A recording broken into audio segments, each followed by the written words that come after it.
Mis queridos hermanos, aquí una vez más, vamos a poner un poquito de música de Javier para que alegre el corazón.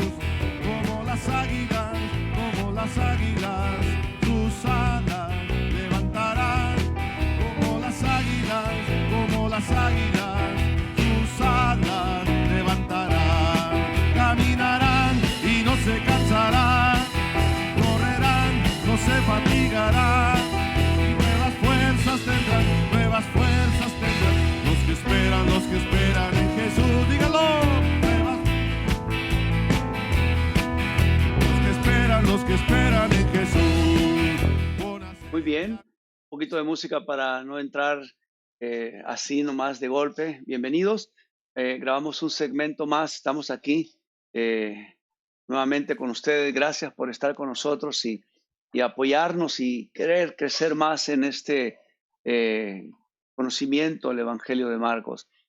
Yo les animo a seguir de cerca, al tener sus notas listas y poner mucha atención. Tenemos ya al Padre Armando listo desde Ciudad de México.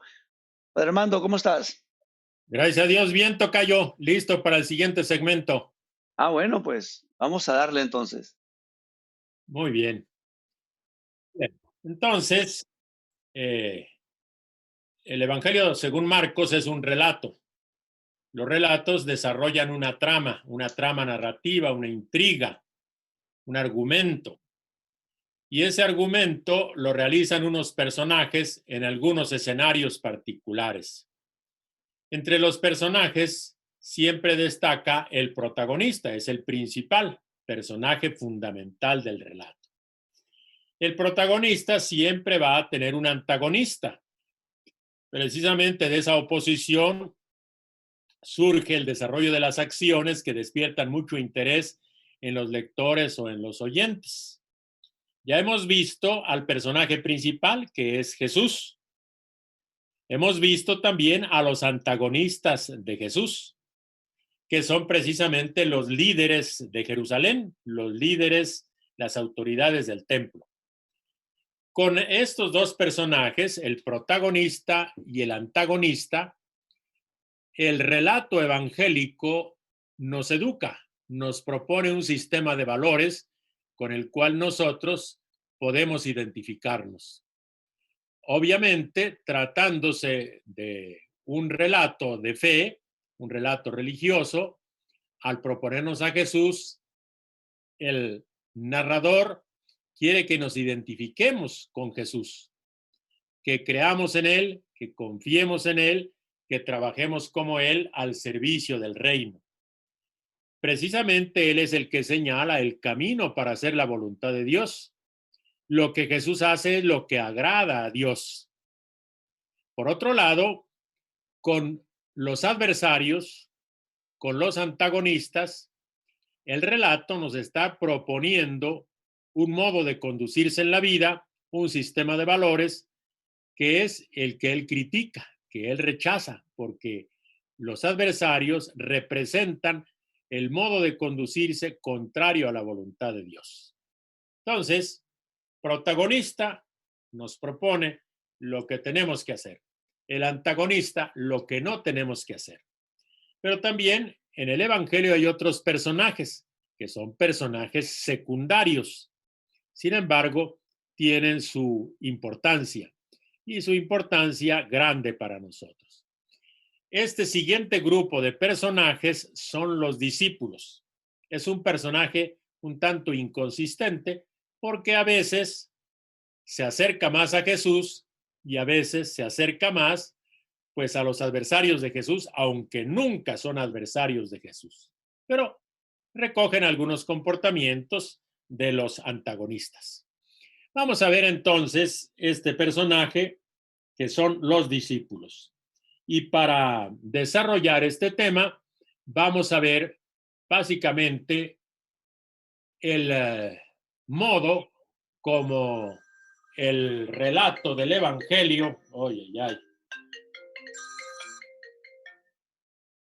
No sé si salió la llamada.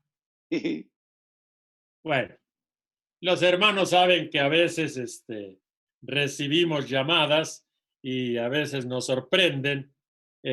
Voy a apagar mi teléfono para que ya no me interrumpan.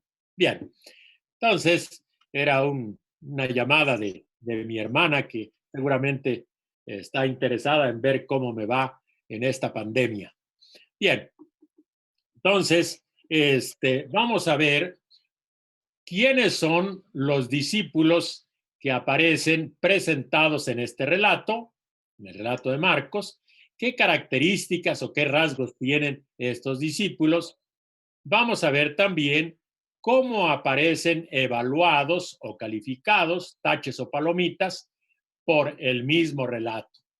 Y luego vamos a ver otros personajes que aparecen en el Evangelio que no son considerados directamente discípulos de Jesús, pero que tienen algunos rasgos de los discípulos de Jesús. Se parecen a los discípulos. Entonces, comenzamos con la introducción, tocayo. Los discípulos de Jesús son un personaje disparejo y lleno de inconsistencias, exceptuando a Judas. Los discípulos no influyen materialmente en la trama o en el flujo de acontecimientos del relato de Marcos. No obstante, los discípulos son el personaje con quien el auditorio puede identificarse. Efectivamente. Entonces, los discípulos son un personaje disparejo, un personaje que a veces tiene rasgos positivos, a veces tiene rasgos negativos. Generalmente es un personaje que es inconsistente en su manera de conducirse, pero que hacen avanzar la trama. Y los discípulos en general son un personaje con el que el auditorio puede identificarse. Hay muchas cosas valiosas de los discípulos y con ellos podemos identificarnos. Vamos a ver entonces estos discípulos en el relato de Marcos. ¿Quiénes son? ¿Cuáles son esas figuras de los discípulos? Adelante, tocayo. Varias figuras forman parte de los discípulos de Jesús. Entre ellos se construye el personaje colectivo del relato.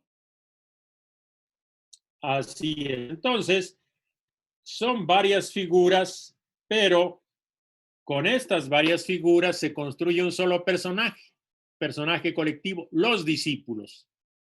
Entre esas figuras vamos a encontrar, vamos a mencionar algunos que son precisamente, como todos sabemos, los 12, luego un grupo de 3, Pedro, Santiago y Juan, luego el discípulo Pedro, el discípulo Judas Iscariote, el discípulo Leví. También las mujeres pueden considerarse dentro de este personaje colectivo, los discípulos. Vamos a comenzar entonces con el primer grupo, que sería el grupo de los 12. Adelante, tocayo. Los 12 son los discípulos más destacados de Jesús y resumen a todos. En el monte, Jesús los constituye como grupo de 12 y permanece inalterable. Se les menciona por su nombre y se les pone a los de afuera. Su cometido es doble: estar con Jesús y también predicar y expulsar demonios. Posteriormente, Jesús los envía a Israel. Por eso, una vez se les llama apóstoles. Han de viajar ligeros y confiando en que Dios cuidará de ellos. Con su ministerio prolongan el de Jesús. Predican la conversión, enseñan, curan y expulsan demonios. Luego suben con Jesús a Jerusalén, participan en la última cena. Eso. Entonces, esta es la trayectoria de los discípulos. Entonces, los 12 es el grupo que más destaca. Resume a todos los discípulos. Cuando nosotros pensamos en los discípulos de Jesús, siempre se piensa en los 12. Son una especie de resumen, pero efectivamente hay otros que no están en los 12. Bien. Este grupo es un grupo inalterable, no cambia, permanece siempre y los conocemos por su nombre. Este grupo es el que está cerca de Jesús y se opone a los que están fuera del grupo de Jesús. Estos están dentro del grupo de Jesús. ¿Qué tareas tienen? ¿Qué cometidos tienen? Jesús los llamó para que estuvieran con él y para enviarlos. Los va a enviar a predicar y a expulsar demonios. Entonces, una tarea es estar con Jesús y otra tarea es que van a ser enviados a predicar y a realizar exorcismos. Primero van a comenzar en el pueblo de Israel, los envía a Israel y por eso se les llaman apóstoles. Apóstol es una palabra de origen griego. El verbo apostelo quiere decir enviar. Apóstol quiere decir enviado, o dicho de otra manera, enviado o misionero. Ahora, cuando los discípulos van enviados, se nos dice que efectivamente tienen que ir con lo mínimo de lo mínimo, muy ligeros, no llevar un enorme equipo, un ajuar enorme pesado, no, van a ir ligeros y no tienen que preocuparse por qué cosa van a comer o qué cosa van a beber, Dios cuidará de ellos. Ahora, en el Evangelio se nos presenta que los discípulos efectivamente realizan un ministerio, colaboran con Jesús y ya comienzan a trabajar con Jesús. Los discípulos predican, enseñan, los discípulos curan, los discípulos expulsan demonios, aunque a veces no les resulte del todo bien, pero expulsan demonios, hacen el mismo ministerio de lo que Jesús hacía. Y después, cuando Jesús va a Jerusalén, los discípulos suben con él y participan en la última cena. Y después de allí no los volvemos a ver. Ese es el grupo de los 12. Vamos a ver ahora un grupo de 3 al que Jesús llama de modo muy particular. ¿Quiénes son, tocayo? Pedro, Santiago y Juan son parte de los 12. Se caracterizan porque a los 3 Jesús les pone sobrenombres y forman el círculo íntimo de Jesús.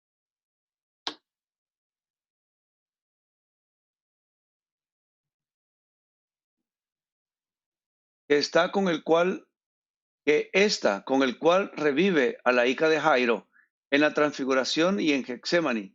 En 3 episodios se les agregará Andrés, y así aparecen los 2 pares de hermanos. Así es. Entonces, este grupo de 3 es un grupo particular. Es un grupo de parte de los 12. Quiere decir que es el círculo más íntimo. Tienen sobrenombres. Pedro, llamado Cefas, o sea, más bien es Simón, llamado Cefas o Pedro. Se llama Simón, pero sobrenombre Cefas o Pedro. Y luego Santiago y Juan, los hijos de Zebedeo. También sobrenombre los hijos del trueno. Círculo íntimo de Jesús. Y este círculo está con él en algunas escenas particulares. Es curioso, no van todos. ¿Cuáles son esas escenas en donde aparecen estos 3 discípulos? Sería cuando revive a la hija de Jairo. Se llevó nada más a 3. Cuando Jesús sube al monte para transfigurarse. Y cuando Jesús está orando en Getsemaní, allí están esos 3 con Jesús. 3 episodios. Hay otros episodios en el que ya se agrega un cuarto, que sería Andrés. Y si ya Andrés se agrega a estos 3, entonces estarían las 2 parejas de hermanos, que fueron los primeros en ser llamados. ¿Quiénes serían? Simón Pedro y su hermano Andrés, y luego Santiago y Juan. Pero entonces es un círculo íntimo de Jesús.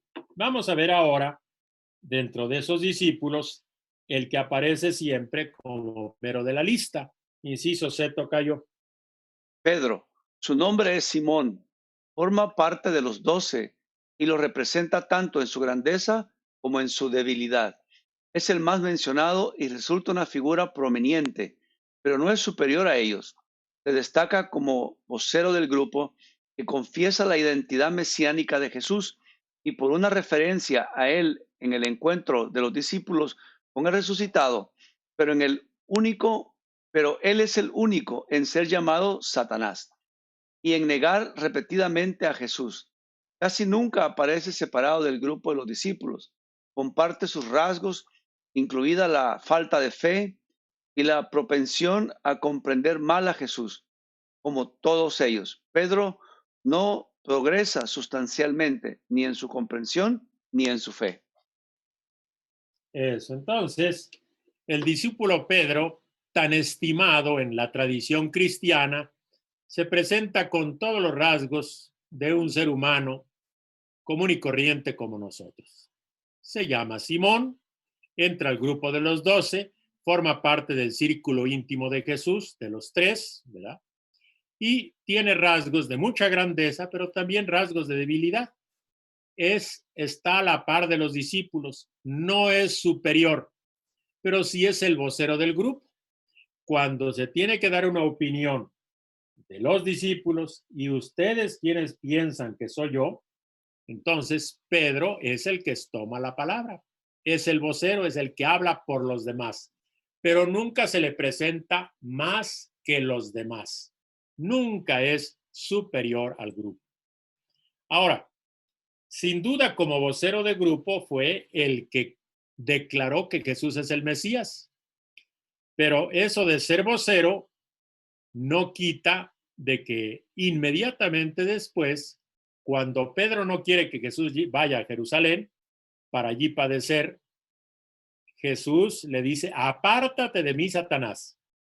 O sea, el único de los discípulos a quien Jesús llama Satanás es el discípulo Pedro. Otra cosa que también nos muestra sus sombras es que negó 3 veces a Jesús. De los demás discípulos se nos dice que huyeron, pero de Pedro se nos dice que negó a Jesús. Siempre va a estar con los discípulos y tiene todos los rasgos de los discípulos, los rasgos buenos y los rasgos malos. Los rasgos buenos, como es el estar siempre con Jesús. Los rasgos malos es que a veces le falta fe, como a los demás discípulos. A veces no comprende bien a Jesús, lo comprende mal, no entiende bien a Jesús, una comprensión limitada. Este es el retrato del discípulo Pedro, que en el fondo es un retrato que así como aparece al inicio del relato, prácticamente así termina. No crece mucho, crece algo, pero también nunca demuestra demasiada fe, pero a veces llega incluso hasta negar a Jesús. Entonces, el discípulo Pedro no progresa, no varía mucho en el relato. Sus luces y sombras son casi siempre las mismas. Vamos a ver otro discípulo de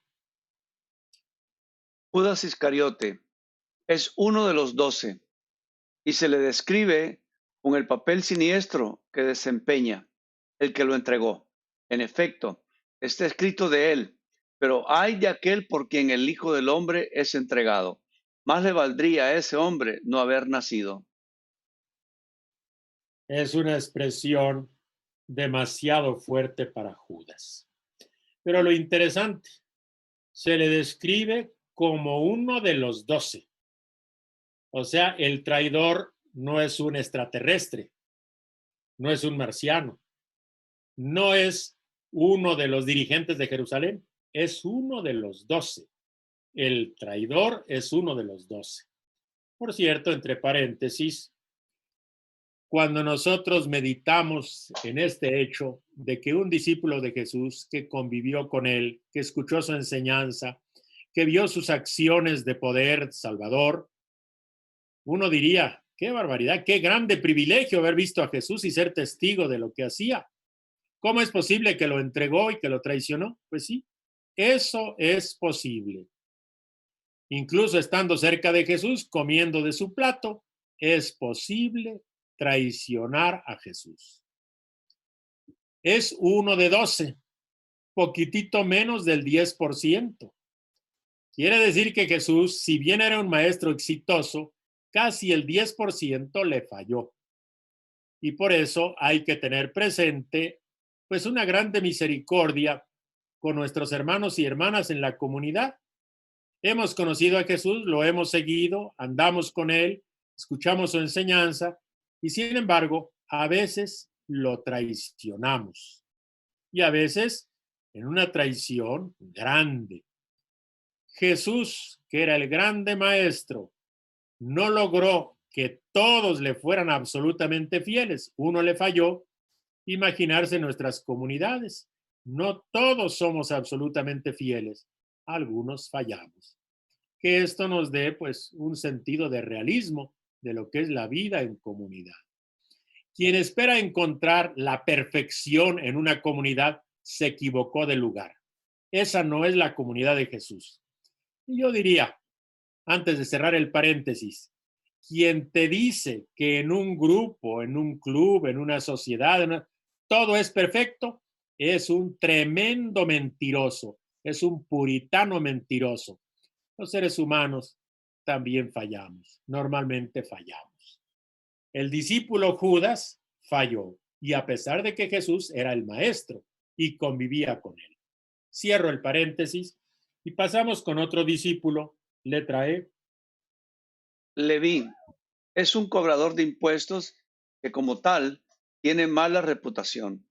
Su llamada ilustra que Jesús no ha venido a los justos, sino a los pecadores.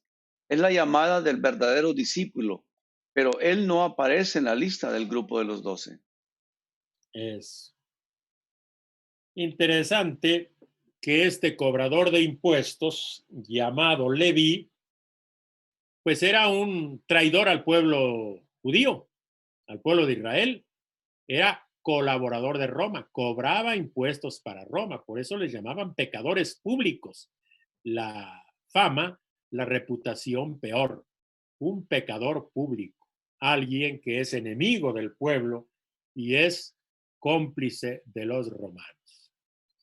Cuando Jesús lo llama, Leví lo sigue y efectivamente con él se verifica que Jesús no vino a llamar a los justos, sino a los pecadores. Jesús no viene para estar en medio de los puros, sino para llamar a los pecadores y sacarlos de su situación de pecado. Ahora, en el Evangelio de Marcos hay una cosa muy interesante, que Leví es llamado, pero cuando Marcos da la lista de los 12, su nombre no aparece. En el Evangelio según Mateo, Leví sí aparece en la lista de los 12, en Marcos no. Vamos entonces a ver ahora otro grupo dentro de los discípulos al que no estábamos acostumbrados a llamarles discípulos, o en este caso, discípulas. F. Las mujeres de Galilea.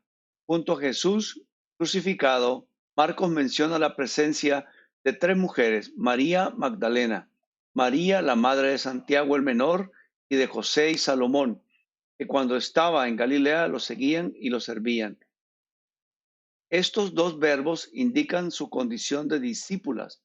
Además, en contraste con los discípulos que huyeron todos, ellas están presentes al pie de la cruz. Entonces, tenemos que acostumbrarnos a reconocer que entre los discípulos hay mujeres, entre los discípulos hay también discípulas. Están junto a la cruz de Jesús. Huyeron todos, pero ellas están presentes. Que esto no se nos olvide. Ellas están presentes y lo han acompañado desde Galilea. ¿Quiénes son esas mujeres que lo acompañaron desde Galilea y están al pie de la cruz? María Magdalena. Esta aparece en todas las listas de mujeres y sobre todo aparece en la lista de quienes acuden a la tumba. En los 4 evangelios, no solo en los sinópticos. María Magdalena. Luego, María, la madre de Santiago, llamado el menor, y de José. Y luego, otra mujer que es Salomé. María Magdalena, María, la madre de Santiago, y Salomé. Estas mujeres siguieron a Jesús desde Galilea y llegan con él al pie de la cruz, en total fidelidad. los discípulos huyen, ellas permanecen. Y entonces, con toda razón, como seguidores de Jesús, son discípulas de Jesús. Bien. Y con esto, creo que tenemos una visión más o menos clara. Nada más vamos a leer este parrafito. Hay discípulos fuera del círculo de los 12. Cuando este círculo ya está completo, Jesús sigue llamando discípulos. Eso. Entonces, esto es bastante importante. Están los 12 que son, diríamos, el resumen del discipulado, pero no son los únicos discípulos. Hay otros fuera del círculo. Los 12 son el círculo cercano a Jesús, que convive con él. Pero fuera hay otro grupo de discípulos. ¿Por qué se supone que hay otro grupo? Marcos lo deja entender. Porque cuando el grupo de los 12 ya está completo, Jesús sigue llamando discípulos. Y si sigue llamando, seguramente algunos respondieron a su llamada. Entonces, está el grupo de los 12 y está también otro grupo de discípulos a quienes Jesús llama. Bien. Esta sería la enumeración de los que fueron discípulos de Jesús y que forman ese personaje colectivo. Vamos ahora un paso adelante, 8.2. ¿Qué rasgos tienen estos discípulos según Marcos? Los discípulos siempre son vistos como grupo. El narrador los define con relación a Jesús. Son sus discípulos. Los discípulos. Los caracterizan algunos rasgos positivos y muchos negativos. Dificultad para comprender, miedo, falta de fe y resistencia al servicio. Bien. Jesús como personaje principal es el eje en torno al cual giran los personajes secundarios. Un grupo de personajes secundarios son precisamente los discípulos. Pero estos siempre están relacionados y se definen por su relación con Jesús. Por eso la palabra que utiliza Marcos son sus discípulos. Y en otro momento ya se presupone que son sus discípulos y ya nada más dice los discípulos. Y como vemos, los discípulos los vamos a descubrir con rasgos positivos, muy buenos, pero también rasgos negativos. Y ya aquí incluso ya mencionamos unos rasgos negativos que a veces no comprenden, dificultad para comprender, a veces les viene miedo, a veces les falta la fe y a veces se resisten al servicio. Por cierto, recuerdan ustedes que en el Evangelio según Mateo, los discípulos nunca se les presenta como faltos de fe. Tienen poquita fe, pero nunca están sin fe. En cambio, en el Evangelio según Marcos vamos a ver que los discípulos de Jesús a veces sí les falta la fe. En Marcos. Vamos a ver este retrato de los discípulos. Letra A. Retrato de los discípulos. Los discípulos son llamados para ser seguidores y ayudantes de Jesús, pescadores de hombre. Su respuesta es dejar todo y seguirle. Se les proponen dos misiones. Una, a Israel en el tiempo antes de Pascua, otra, después de Pascua, a los paganos. Son los receptores de la enseñanza de Jesús y observadores de su actividad mesiánica. Jesús los involucra en su ministerio de predicar, exorcizar y curar. Solo implícitamente se les presenta como continuadores de su obra. Jesús los llama hijos una vez. Interesante. Entonces, Jesús los invita para que los sigan y para que le ayuden. Título o característica de seguir y de ayudar. Lo van a ayudar a ser pescadores de hombres. Curioso, eran pescadores de pescados en el lago. Ahora van a ser pescadores de hombres. Siguen en el oficio, pero con otros destinatarios. ¿Qué respuesta dan? Dejan todo y los siguen. Y Jesús los va a destinar a dos misiones, dos encomiendas. ¿Cuáles son esas encomiendas? Una antes de Pascua, colaboran en su ministerio, y otra después de Pascua, donde tienen que ir a los paganos. Entonces, los discípulos siempre van a ser colaboradores. No es que primero se preparan y luego, después de Pascua, van a ir como apóstoles o misioneros, no. Desde que están junto con Jesús ya se están preparando y ya están aprendiendo el oficio de misioneros, pero aprenden haciendo. A nadar se aprende nadando y ya están nadando. Con el ministerio de Jesús, ellos ya son contemporáneos, colaboradores en su ministerio. Naturalmente, siendo discípulos, pues reciben la enseñanza de Jesús. Esa enseñanza a veces también implica correcciones. Observan su actividad, o sea, aprenden viendo cómo se anuncia el reino. Y por eso Jesús los va a ir involucrando. ¿Qué cosa van a hacer? Van a predicar, van a expulsar demonios, van a curar. Lo mismo que hace Jesús, lo van a hacer ellos. Curiosamente, en el Evangelio de Marcos se les presenta colaborando con Jesús. Y apenas se insinúa, se hace notar, se alude a que después de Pascua ellos continuarán su obra. En realidad, el relato de Marcos se ocupa de contarnos lo que sucedió con Jesús. No es como los Hechos de los Apóstoles que nos cuentan lo que hicieron los apóstoles. El Evangelio según Marcos se ocupa del ministerio de Jesús.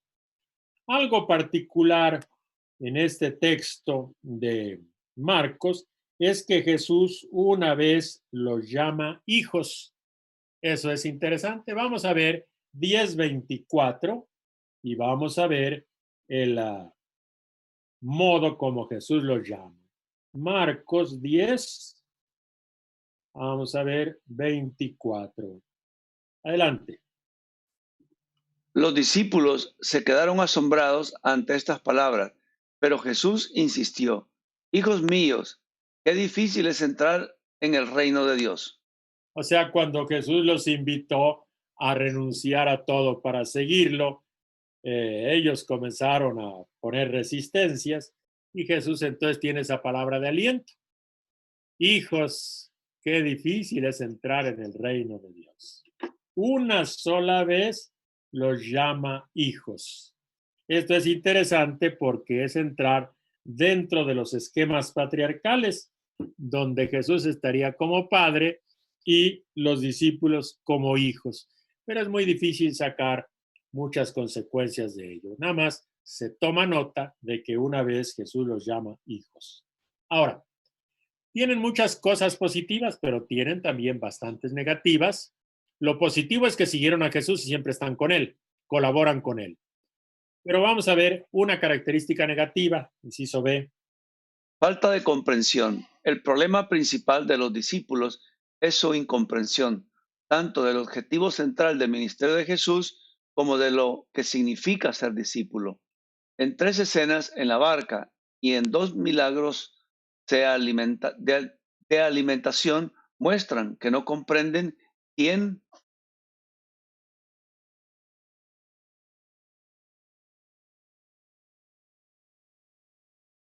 ¿Quién es es Jesús? Jesús, ni lo que implica confiar en su autoridad o servirse ellos mismos de la autoridad que les ha dado.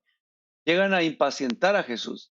Después de cada predicción de la pasión-resurrección, a pesar del programa de reeducación que despliega Jesús para ellos, crece su dificultad para comprender que el ministerio de Jesús y el de ellos implica entregar la propia vida. Jesús no desiste en enseñarles y corregirles, pero progresan poco en su aprendizaje.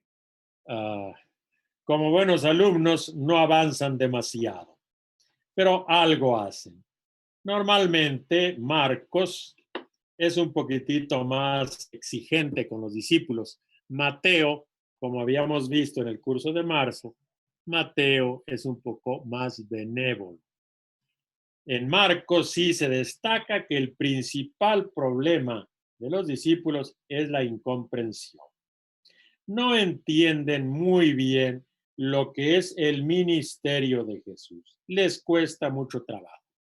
Y uno diría, y al Hijo de Dios, que con toda fidelidad hace presente el reino de Dios con las exigencias que tiene el reino de Dios, pues hombre, no es tan fácil creer, no es tan sencillo comprender lo que Jesús trae como buena noticia. Entonces vamos a ver que hay tres escenas que aparecen en la barca y en dos milagros de alimentación. En esas tres escenas de la barca, donde están los pescadores, y en las dos escenas de la multiplicación de los panes, allí se nos dice que no comprenden quién es Jesús.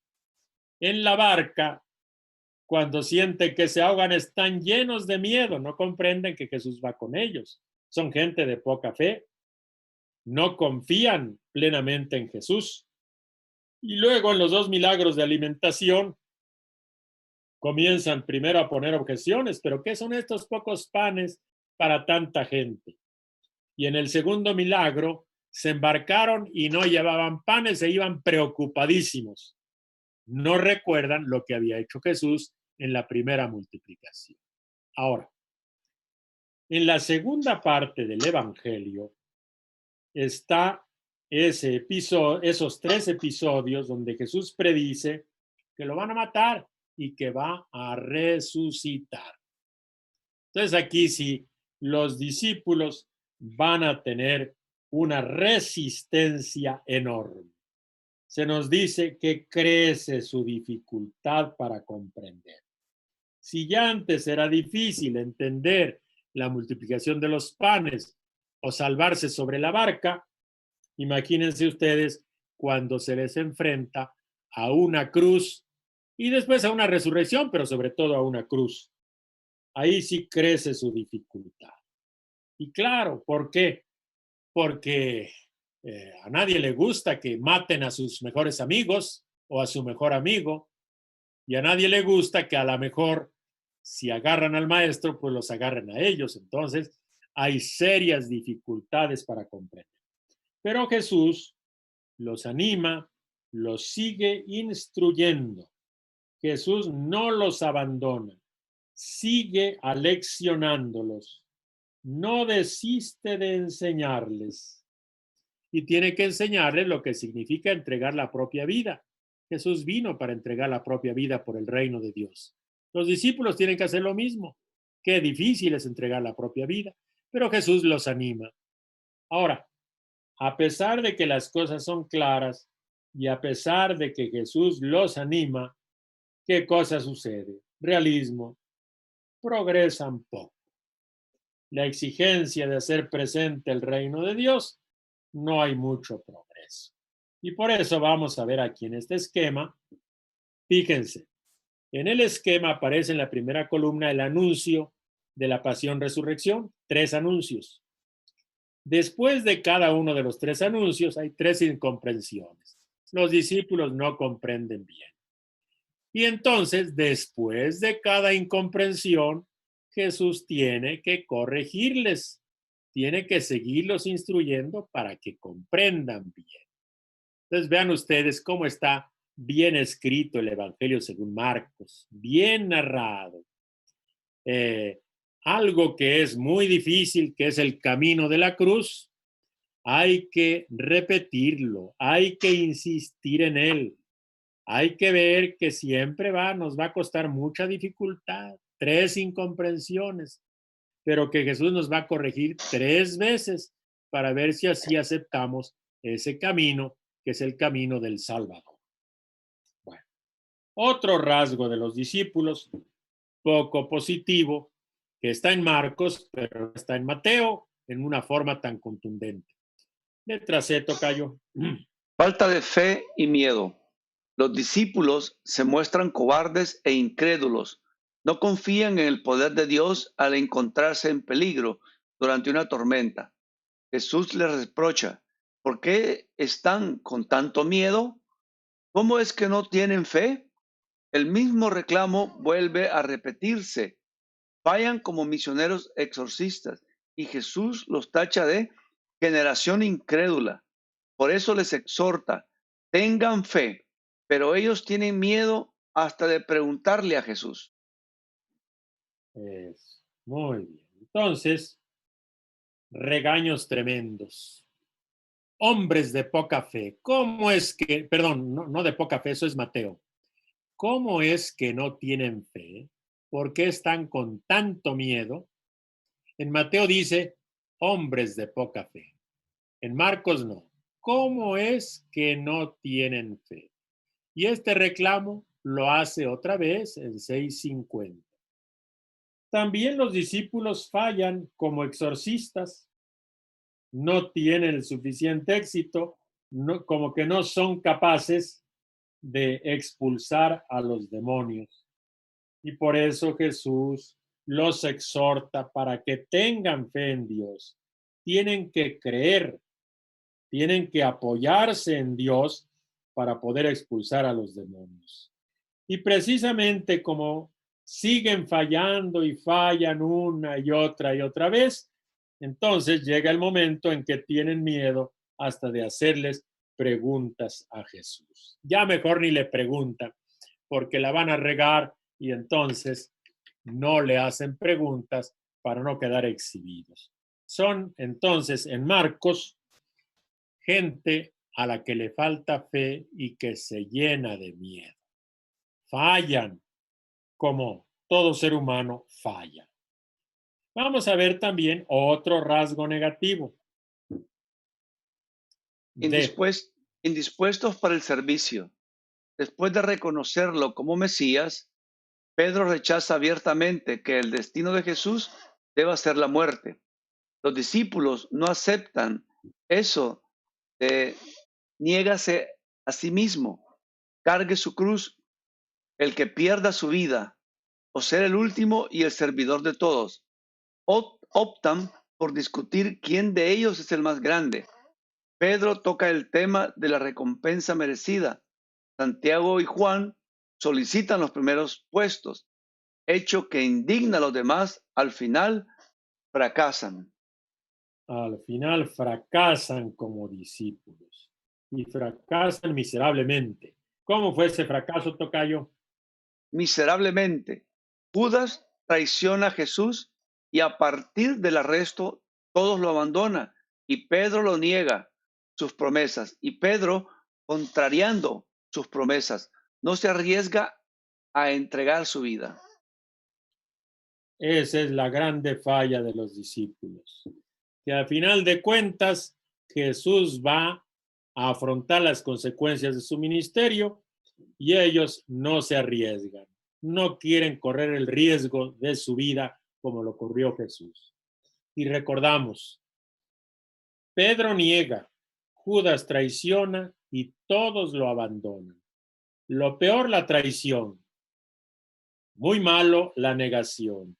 Y también muy malo que todos lo abandonan. Lo dejaron solo. Menos las mujeres. Pero los discípulos sí lo abandonan. Ahora, vamos a ver que antes del Calvario también ya tienen sus resistencias fuertes. No aceptan algunas enseñanzas de Jesús, algunas cosas, y claramente se lo dicen.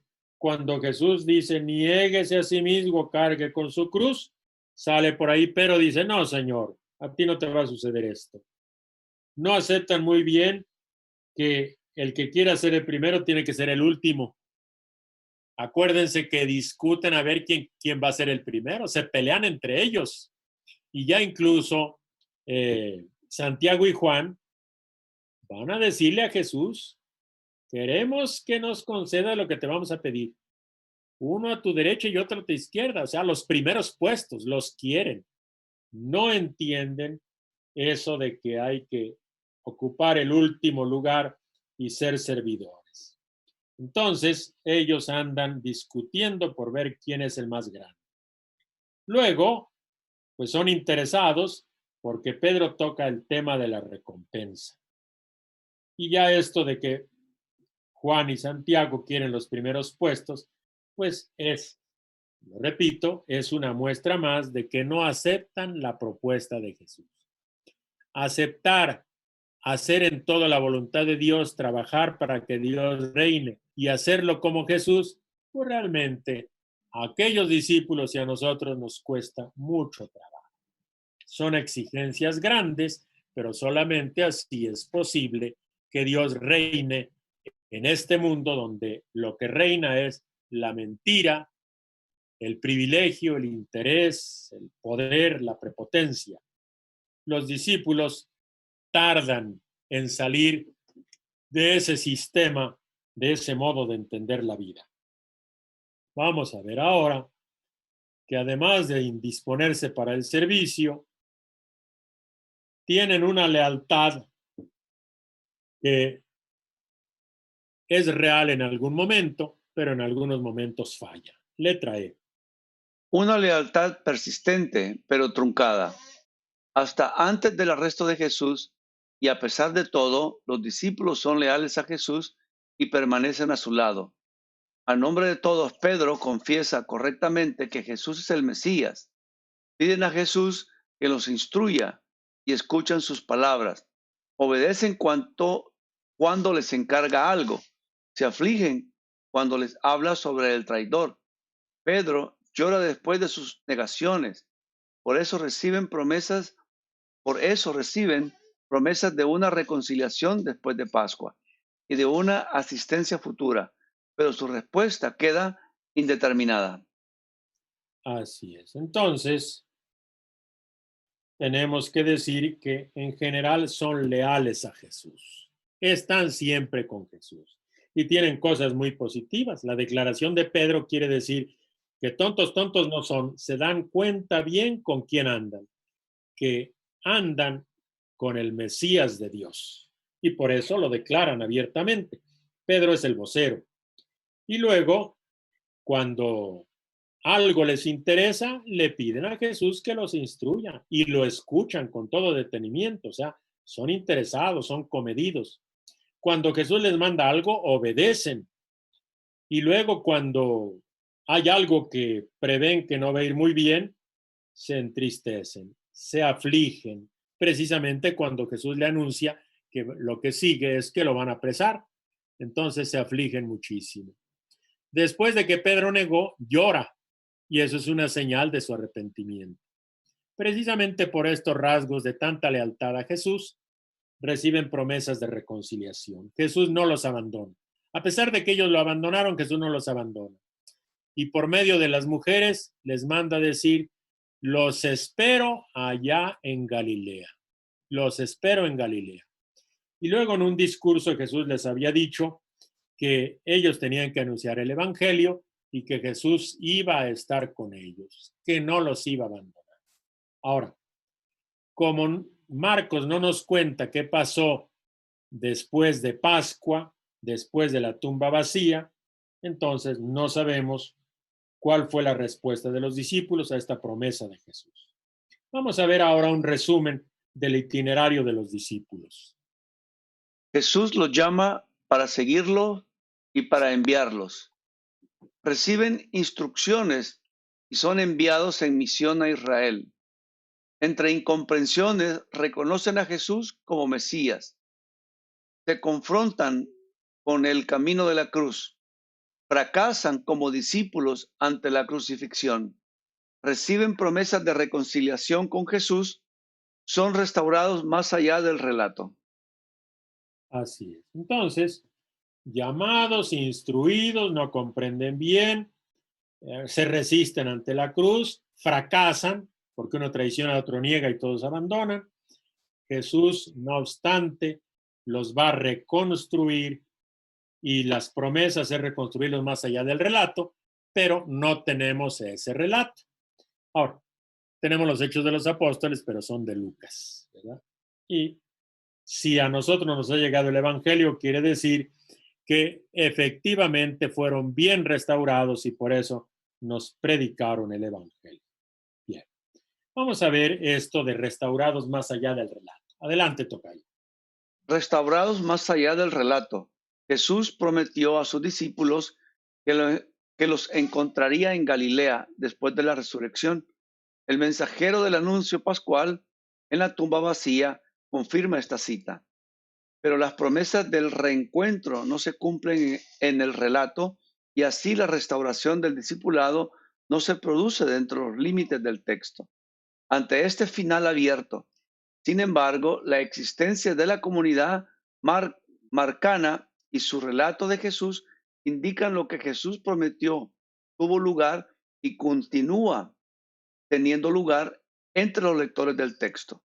Los oyentes originales y los lectores posteriores de Marcos, aún más para los discípulos y los lectores, vale también la promesa de la reunión con el Hijo del Hombre, el día de la entronización. Así es. Entonces, un momentito. Vamos a ver. Vamos a leer un texto que es Marcos 14:28, porque si no, pensaríamos que solamente es el mensaje del ángel el que cita a los discípulos en Galilea. Vamos a ver que Jesús mismo, antes precisamente de su pasión, ya les está diciendo, bueno, vamos a pasar un momento difícil, pero los espero en Galilea. Vamos a leer el 27 y luego el 28. Jesús les dijo, todos me abandonarán, porque está escrito, heriré al pastor y se dispersarán las ovejas, pero después de resucitar, me encontraré de nuevo con ustedes en Galilea. Vean, Jesús antes de su pasión ya les anuncia que lo van a abandonar, pues no son demasiado fuertes, los conoce. Pero al mismo tiempo Jesús no se da por ofendido, por indignado, sino que los invita a reunirse con él en Galilea. Esto lo dijo Jesús antes de su pasión. Por eso, cuando en los relatos pascuales, precisamente en la tumba vacía, escuchamos la declaración del joven, vamos a ver qué cosa es lo que les dice ese joven. Entonces, versículos 6 y 7. Pero él les dijo, no se asusten, busquen a Jesús de Nazaret, el crucificado, ha resucitado, no está aquí. Miren el lugar donde lo pusieron. Vayan pues a decir a sus discípulos y a Pedro, él va camino de Galilea, ahí lo verán tal como les dijo. Correcto. Entonces, los discípulos tienen un camino difícil, tienen unas exigencias grandes, van a fallar, Jesús se los anuncia, pero también Jesús les promete que los va a restaurar. Y se los promete antes de su pasión. Y después de su resurrección, el joven de la tumba, por medio de las mujeres, los convoca a Galilea. Ahora, ¿fueron o no fueron a Galilea? Es lo que el relato ya no nos informa. Por eso decimos que este relato tiene un final abierto. Queda abierta la expectativa y eso es muy importante para nosotros. Si nosotros dijeran, los discípulos fueron con Jesús en Galilea y ahí todo se arregló, uno dirá, pues ya, colorín colorado, todo está arreglado. Y no. Queda el final abierto. Cuando leemos a Marcos diremos, ¿los discípulos acudirán? ¿Jesús acudirá? No lo sabemos. Pero lo podemos deducir. Si existe la comunidad, la existencia de la comunidad nos dice que efectivamente fueron restaurados. Y entonces a nosotros los lectores que leemos el texto de Marcos, pues lógicamente debemos recibir también la convocatoria a ir a encontrarnos con el resucitado. Esa promesa de reunión con los discípulos es también una promesa también para nosotros. Ojalá y en este tiempo de Pascua, pues renovemos que somos receptores de esa promesa y creamos en ella. Vamos a ver ahora la evaluación de los discípulos, pero creo que ya hicimos un poco de tiempo y seguramente es bueno hacer una pausa, tocayo. Muy bien. Para que no nos extendamos mucho estiramos los pies y tomamos aire. Alguien se va por su cafecito, por alguna golosina Muy bien, y le seguimos en un rato. muy bien. Entonces regresamos en un momento. Estén pendientes, que Dios me los bendiga.